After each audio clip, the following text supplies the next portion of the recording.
ওই তুলসীদাস এক সময় তার অনেক মহিমা বেড়ে গিয়েছে, সবাই সম্মান করে।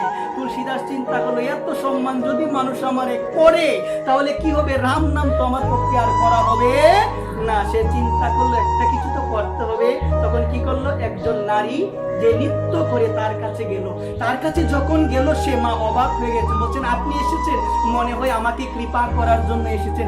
বলছেন, মারে, তুলসীদাস বলছে, মারে আমি কৃপা করার জন্য আসি নাই, তোর কৃপা নেওয়ার জন্য আমি এসেছি। লোকে আমাকে এত সম্মান করে, আমি জয় রাম সীতারাম বলতে পারছি না, এত সম্মান। মা তুই আমাকে একটা কৃপা কর। বলছে, কি কৃপা? বলছে, মা তুই একটা ভালো শাড়ি পর, তোর কাঁধের মধ্যে আমি হাত রাখবো, আমাদের বাজারটা একটু ঘুরবো, তাহলে মানুষে কি বলবে, ও কিসের সাধু, ওদের নারীর কাঁধে হাত রেখে ঘুরে, কেউ আর সম্মান করবে না, আমি জয় রাম সীতারাম বলবো একবার। কি চিন্তা একটাবার দেখো, কাঁধে রেখে যদি ঘুরে বলবে কেউ, কিসের সাধু, নারীর কাঁধে হাত রেখে ঘুরে। আবার যে নারী নৃত্য করে, মানুষকে নৃত্য দেখায়, ওর কাঁধে হাত রেখে ঘুরে, কেউ সম্মান করবে না, সবাই তিরস্কার করবে। আর এইদিকে আমার ভজন হবে জয় রাম শ্রীরাম জয় সীতারাম, জয় রাম শ্রীরাম জয় সীতারাম, একবার প্রেম সে বলুন।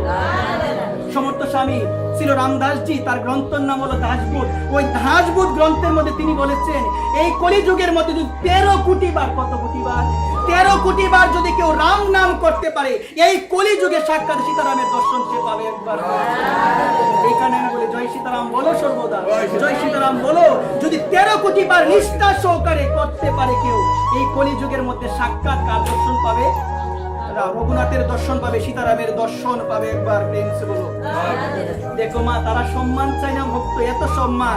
আমরা তো সম্মান চাই, একটু ভগবানকে ডাকি, একটু নাম গুণ কীর্তন করি, আমি ভাবি লোকে যদি আমার সম্মান করে কি আনন্দ। মা জানো, সম্মানে কখনো সম্মানকে কি করতে হবে জানো? বৃন্দাবনের বাবাজি মহারাজ ছিল, প্রেমানন্দ দাস বাবাজি মহারাজ, তিনি বলেন, সম্মানকে বিষের সমান ভাবতে হবে, অপমানকে অমৃতের সমান ভাবতে হবে। যে অপমান করে সে তোমার বন্ধু, যে সম্মান করে সে তোমার বন্ধু নয়, একবার।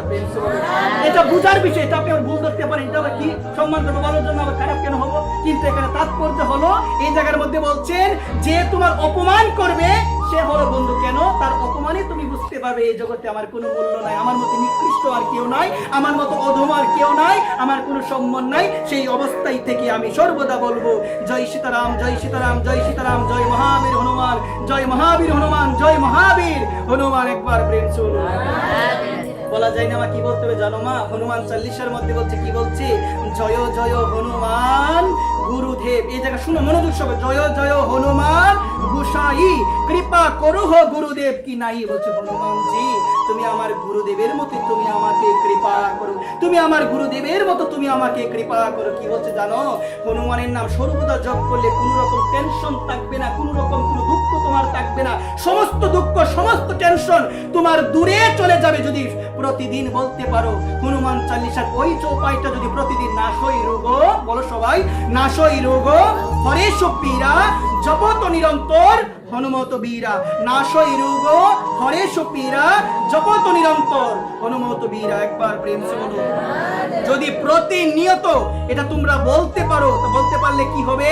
আমাদের সমস্ত টেনশন সমস্ত দুঃখ দূরে চলে যাবে। এই কারণে মা বলবে জয় হনুমান জয় মহাবীর হনুমান, জয় মহাবীর হনুমান, জয় মহাবীর হনুমান। বলতে পারবে সবাই মা?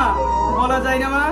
জয় মহাবীর হনুমান। সর্বদা হনুমানের নাম স্মরণ করবে, ভূত পিশাচ কোনো কিছু তোমার নিকটে আসতে পারবে না। কোনো কাজ একটা হচ্ছে না, পারছো না তুমি কাজটা করতে, তুমি যদি সর্বদা হনুমানকে স্মরণ করো, জয় রঘুবীর হনুমান, জয় মহাবীর হনুমান, সর্বদা হনুমানকে যদি তুমি স্মরণ করো, তোমার সেই কাজটা একজনের কৃপাত হয়ে যাবে। তিনি কে?